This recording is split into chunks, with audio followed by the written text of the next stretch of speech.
Welcome back. I'm Kristen Ergel with Small College Conversations. I'm joined by Dr. Sue Kolb, Hood's athletic director. Thank you so much for being on today. Thanks, Kristen. I really appreciate just the invitation. I'm happy to sit down and talk. I want to hear everything that's going on with your program right now. Now, this past season, your men's basketball got its first and second NCAA tournament wins in program history and second MAC Commonwealth Championship with the men's basketball and all of your programs. How are you working with your coaches to build these programs to the success that they're having right now? Well, I will say that success at Hood is no accident, and that is something that we certainly have been striving to improve over the years. Men's basketball, having the success that they've had organically, has really driven the success of the other programs. So I certainly don't want to take the credit of the success men's basketball has had or the other teams, but it has created an expectation naturally that other programs see what can be done at Hood, and therefore that raises the bar for all of them. The intentional part behind what I am doing is I sit down with our coaches on a regular basis, and the overall expectation that I have generally blanketed across all of our sports is that you need to be better than what you were the year before. And how we measure that can come in different ways. It doesn't just come in terms of wins and losses, but I ask them, what do you need? And a lot of times it comes down to, I need a bigger budget. I need more staffing. We need more energy at our games. And so I really try to work to provide them what they're telling me they need. And so it takes a lot of creativity. It takes innovation. It takes thinking outside of the box. But one way or another, if I'm able to deliver on that, then it comes down to, okay, if it's still not at the level that we're wanting them to be, what are you not doing that we need to see how we can think differently about this? I don't get into the minutia. I don't get into the X's and O's with them. I'm never going to tell them who they play, what formation to run, anything like that. But at the end of the day, my general requirement is I expect you to be better than the year before, because then we'll eventually all be at a place where we want to be. How much of those conversations are driven by when you were a coach and things that you were looking to? Is that how you wanted your AD to lead? I mean, be that support system. I think the conversations are definitely easier for me to have because they know I've been in their shoes. They know that I've been there. I've put in the work to build a program. I was a very young head coach in college, and I certainly made a lot of mistakes. And coming away from that experience, I was so grateful for the grace given by an athletic director, giving me a chance at a young age. But I was also challenged very early on by my athletic director, and I needed to show that constant improvement. And so I think the coaches respect the fact that I've done what they've done. I was a graduate assistant as well. We rely so heavily on our graduate assistants here at Hood. And so I'm able to relate to many of them and the roles that they have. And so I think as a player, as an athlete, we were always trying to strive to be better from one season to the next. And then that progressed as a coach and now as an administrator. And I hate losing just as much as an AD as what I did as an athlete. So that's how it kind of all works out. Now, switching gears a little bit, you hosted those games, some of those games we talked about earlier, Woodsboro Bank Arena. What impact has that had for the program, the campus, the community? What have you seen from that? Yeah, that was an amazing opportunity that we had to welcome 4 teams at Hood. We have an amazing arena at Woodsboro Bank Arena inside the Volpe Athletic Center. And unfortunately, Hood hasn't been on the map for athletics in a way that we've wanted them to be. In this first opportunity to host a game, and we were hoping for even the third round, but we ended up traveling to Trinity that weekend. It drove, I think, some economic development around Frederick, and people coming to Frederick, I think, realize how amazing our little city is, just, an hour outside of Baltimore and DC. And it's one of the largest, fastest growing cities in Maryland. And downtown is incredible. We're less than a mile from downtown. So I think, I hope that the mayor is excited that the success of Hood Athletics, had a little bump in the economic development of just, serving hotels and restaurants that weekend. And we were really able to incorporate the community in those events. We tried to publicize, we were trying to market businesses and companies that we work with throughout the year. And so, yeah, I think that Frederick was very excited that we were able to host, and we did our best to try to have the community come and join us, but we never have a problem getting the community to come out and support during the season for basketball. And they certainly came out and showed great support. As you step back a little bit, how are you benchmarking Hood against your peers in the MAC Commonwealth and the MAC overall as a whole? Sure.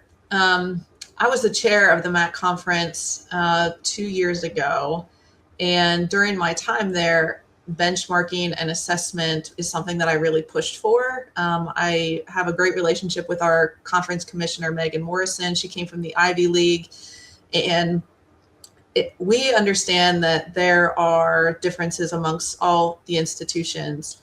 But it's a frequent question that we send out in our listserv whenever we're trying to maybe add a program or benchmark budgets or salaries or whatever that might be. And we just send, an email to our colleagues in the conference saying, what does this look like? And so we wanted to do something a little bit more formal, where there's a survey that we send out every year that gives us more information than what the EADA report does, which again compares kind of apples to oranges in some cases.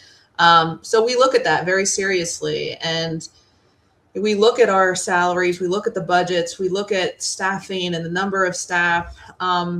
So that's something that I do, and I work with our president on just to see kind of where we are.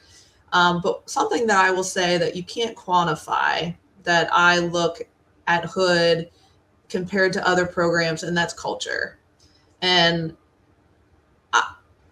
I know that it's a little cliche for people to talk about culture and, you got to have a great culture, but that is something that, again, we are very intentional about here, and we put a lot of effort and resources in, is what does that culture look like and how can it improve? And so, again, I can't really measure it between Hood and our opponents, but I will tell you that when I watch our teams play against other teams in the MAC or other outside of the conference competition, I'm proud of the culture that I see on the sidelines.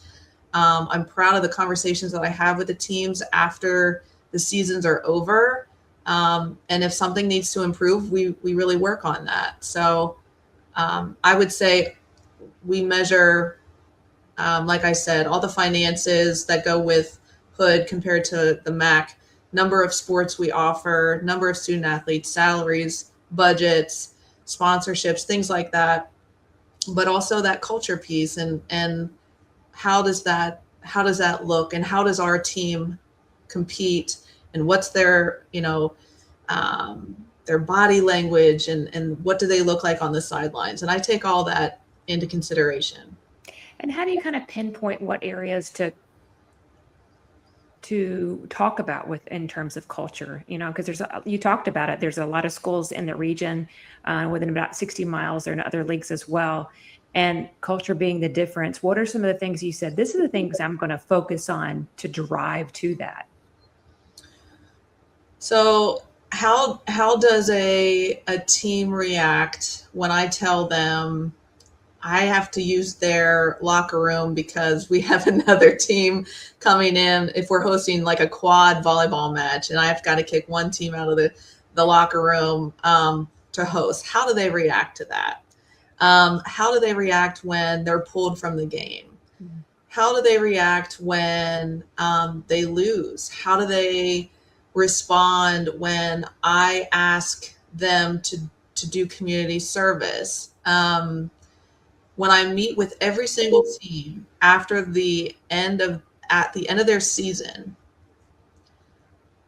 who are the leaders? Are they silent? Are they, boisterous? Are they involved in campus community? Are their names coming across my desk for doing things in residence life that go against our code of conduct? How does the culture lead to success? And we pick up on those things. And then I report back to the coach and say, this is what I'm seeing. This is how it appears. If they get fouled in a game, do they get up and, go to start a fight, or do they react in a way and they walk away? We try to win the right way. And that is something that I have said to our coaches, that at one point when we were really on the bottom of the conference, in several sports, it would have been easy to win the wrong way. But I never wanted to do that. And I wanted to build the foundation of these programs the right way and continue to build upward in the right way. So, and that starts with culture. And so, again, we have resources and we assess that and we work with our coaches on that. I love what you just said. It would be easy to build it the wrong way. Mm-hmm. And there are programs that, we all get lured by that, right? And then to take the time to do it right. I love that. You've made sports sponsorship changes over the last couple of years, addition of women's ice hockey, who just posted a winning season in just its second season, and then sunsetting tennis in 24-25. What are your priorities for new sports, growing rosters, things like that? Yeah, so I would say when I was first hired, we had a president who wanted to do a complete assessment of all of our athletic programs, but was very interested in seeing where we could add. The first sport that we added was esports in 19 and 20, and they put that under athletics because they wanted us to really have oversight over recruiting. It goes kind of against our traditional athletic programs. We've actually made it a club sport. So that was the first thing that we added. Then we added men's volleyball shortly after COVID. And then, as you mentioned, we added women's ice hockey, and then we did sunset tennis. We needed to add women's ice hockey because when we did an internal exploration of Title IX, we felt as though we needed to have more offerings for women's sports. And so at the time we had a French Canadian president, and we offered women's ice hockey in the conference, and we were pulling out of the, I forget what the independent league was before we joined it, but the MAC schools pulled out of there, and we were going to get the AQ and the MAC. So we thought that would be good. We had 2 sheets of ice here in Frederick. An alum owned the Frederick ice rink. And so we made the decision to add women's ice hockey for that reason. When we looked kind of at the ROI for women's ice hockey, it made sense. We wanted to recruit more nationally, which women's ice hockey has allowed us to do that, and even internationally some. And so it's been so fun to have women's ice hockey here. In the first recruiting class, we had 16 states represented and 2 Canadian provinces. Our coach does an amazing job recruiting, and obviously with the success that they've had in a short turnaround, it was fun to do that, to be a part of that. Sunsetting tennis was not a decision made lightly. It has been historically a program that has been very successful. When we were an all-women's college before 2003, and we were very sensitive in how we delivered that message to the alum of that program, but we really tried to pour in all the resources that we could before we had to make that decision. So at the time, the coach was part-time. We made it a full-time coach. We provided a graduate assistant coach. But when we looked at it, the majority of the athletes were dual sport athletes, so we weren't recruiting new athletes for the program despite the best intentions. The courts really needed a lot of work, and thinking about, spending $750,000 to resurface tennis courts for, a team that had 12 athletes on it. When we're landlocked as it is at Hood College, that space, it didn't look like it was a good use of space on campus. So again, it was not an easy decision, but we really want to look and see what the future of Division III college athletics looks like. And unfortunately, when you see how many tennis programs have been cut since 2020, tennis is up there as being one of the top that have been cut, I think, for similar reasons. And so again, we don't do a great job packaging international students yet, nor are we able to really support an international coach at this time. So the game, while still plenty of talent of tennis athletes in the US, many of them we've found either play Division I or they stop playing in college, whereas there are more different sports that are getting more attention than what tennis was. So that was why we made that decision. Makes sense. Okay, so you have your finger on the pulse as a former soccer coach and student athlete. So what would your opinion be right now? What's the state of Division III women's soccer? Yeah, serving on the committee has been an awesome experience for the last 4 years, serving on the NCAA national committee. I think technically, women's soccer is continuing to get better. With the success that the national team has had since really the 99ers, the Brandy Chastain eras, the Mia Hamm eras, Emma Hayes right now and what she's doing with the national team is so incredible. It's so attractive for young women to want to be like them, that I think it's driving a lot of kids to want to play women's soccer. I think that the technical side of soccer continues to improve. What I don't see changing as much is the tactical side. I think that everyone still kind of plays the same way. I think that, sometimes you can play around with formation, but from Division III, I don't see the tactical side improving as fast as the technical side. So I know that there's going to be some changes coming down the pipe with NPI and kind of driving how to make decisions on who you play and kind of giving you the best opportunity to make it into the tournament. But when I coach, I went through the NSCAA and United States Soccer Federation, the coaching licenses. I think those are still really important for coaches to do, to really teach you how to, try and learn different ways to grow the game. But I don't know. I think that it is still attracting kids and at a fast pace. But if you watch at the national level, the U.S. used to dominate. They used to wreck other countries, and now other countries have caught up. And so, I'll be interested to see how the women's side does next year in the World Cup, but we've got to continue to, I don't know, again, I can't talk enough about Emma Hayes, the national coach. She just finds a way, and this is something really specific. I'm sorry, this is a long response to your question. What I love about Emma is that she says, we've been trying to coach the women's national team like they are men, as if the game is the same.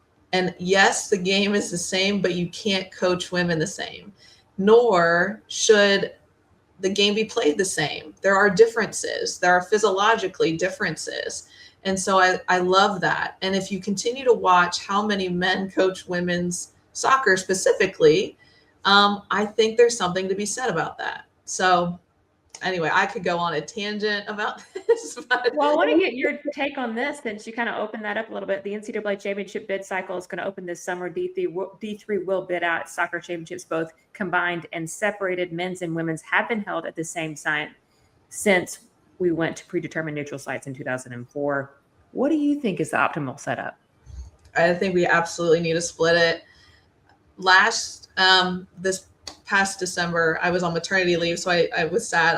I didn't get a chance to attend, but Salem in Roanoke, Virginia does an incredible job of hosting the majority of the championships. But we've had other cities that have put bids in that have won for the championships.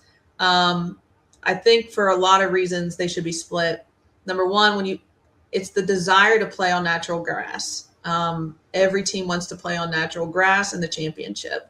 For that to happen, when you have that many games for men and women, if you get any sort of weather, by the time you reach the national championship game, that field could be just destroyed. And so oftentimes the best sites and the best hosts might not want to host for that reason, because they don't want to tear their field up. And then if you want to do it on turf, again, as a player, it is night and day. I hated playing on turf. I love natural grass. Again, additionally, it stretches your resources. It's at the national championship, you have the community service day, you have the banquet, you have practice times that are very, very specific. And we're combining all of that in to just a very short 4 or 5 day period, and it's just too much. We're the only sport that still has a combined men and women's championship. The fans don't stay for the men's championship and the women's championship. They're traveling there just to watch their team play, and they leave. So there's no real benefit to having that. The only benefit would be as if the same school had both the men and the women's team playing in the Final Four. But it's time to split it. I'm all in favor of that, and really deliver an exceptional experience solo. You hit into it earlier about NPI. So you are currently on the D3 Women's Soccer Committee. You're set to roll off in August. Do you anticipate any changes or conversations around NPI? I do. I think that for the last 2 years, we've been collecting a lot of data to see what this would look like. The first year of setting the dials, we really didn't know what to expect.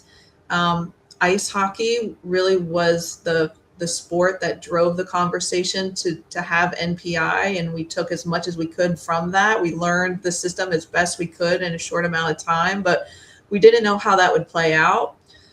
We heard from a lot of coaches over the course of these last 2 years on how the dials affect them and their chances of making it to the tournament. What we heard most is that the best teams don't find value in the strength of schedule anymore, and we might have had the dials set so that it would not benefit them as much to play the tougher teams, and instead playing maybe the middle of the pack teams and getting a win versus playing a harder team and getting a tie. So we've been meeting this spring, and we've been, again, reviewing all the data that we've collected over the last 2 years. I will say that, again, being on the national committee, it takes out the ambiguity of, well, this team, typically always gets in, and how do we, compare their ties to this team who has never gotten in, but they only had 2 losses. And, I think it's clear cut, but if you don't have the dial set correctly, then it can be really hard. And so it definitely has coaches scheduling differently. And but I do expect changes to be made in all sports, but specifically in the soccer world. I'd like to end with 2 more broad scope questions, which is, if you kind of had a magic wand here on Division III, you had the power to make any change for the betterment of the division, what would that be? So I love that question. And I've thought about that question. It's either good, you did love it or hate it. I didn't know what you were going to say. I like it. So there are very limited opportunities in America for postgraduates to continue competition. Again, there would be probably a lot of pros and cons to this, but I would love for eligibility. We've talked about Division I and having the eligibility be 5 years. In my mind, why not be 6 years? And I say 6 because if they were to stay and get their master's degree, we all know the state of higher ed. We all know the state of colleges right now, especially small private liberal arts colleges, which on the East Coast in Division III, there's a lot of us. And it would help the college if they were able to have student athletes stay for 6 years and they could finish with a master's degree. They would have an opportunity to play 2 more years, and they wouldn't have to if they didn't want to, but it would help the college, it would help them, it would help the student athlete walk away with a master's degree instead of an undergrad degree, which many of them choose to do. And I understand some institutions don't have master's programs or doctoral programs, but maybe that would be a new opportunity for colleges. But the fact that there's still so much ability, as we're seeing with red shirts and, medical hardships and things like that, where there are athletes that are playing into the 21, 22, 23 years of age, they're still capable. They're still there to do that I think, why not? Why not make eligibility 6 years? Why are we limiting it to 4 years? If they are willing and able, why not? So if I had a magic wand, that's what I would do. All right, Dr. Kolb's hot take. I like it. Now, lastly, you earned your doctorate back in 2018 with a dissertation, A Qualitative Design Identifying Gender Roles and Their Effect on the Underrepresentation of Female Athletic Directors in Division III Athletics. You know that I was going to ask you about this. So as you think about the research and having spent the last 8 years in the AD chair, what are some of the biggest misconceptions that people have about what makes someone ready to become an AD? I love the question, or I love the comment that I've gotten in the last 8 years from people on the outside that say, so you're the athletic director over all the sports, not just the women's sports? It's like, yeah. Or I also love the comment that says, Hood's very progressive. I knew that they would want to hire a female AD, and it's like, maybe they just wanted someone that had good experience, good ideas, somewhat educated. I will say that anytime you start a new career, there's a learning curve, and that absolutely was what I experienced as well. Hood was a fantastic place for me to start as an AD. I had an incredible support system around me. The coaches and the staff here have been incredible, but you don't know what you don't know. And I was a part of the new AD cohort through the NCAA, that they provided great resources at the convention. I leaned on my mentors from other positions and other previous work experiences. But I think, based off of my research, the ethos of Division III really does lend to having more organic, natural tendencies of women because of the emphasis on academics, on community service, on culture. Yes, this world that we're living in now with NIL and, fundraising and things like that, I'm learning as we continue to go and grow in this world, but I don't think that that's gender-based. I think that that's just experience-based, and we're continuing to try to monitor that and stay ahead of the trend instead of always playing catch-up. But I think Division III lends itself to be a great place for female ADs. But as I've always said, hire the best candidate, and someone that works exceptionally hard, can wear multiple hats. They're going to do just fine in this role. Sue, it's been a joy to get to talk to you, and continued success there. Thanks so much. I appreciate it.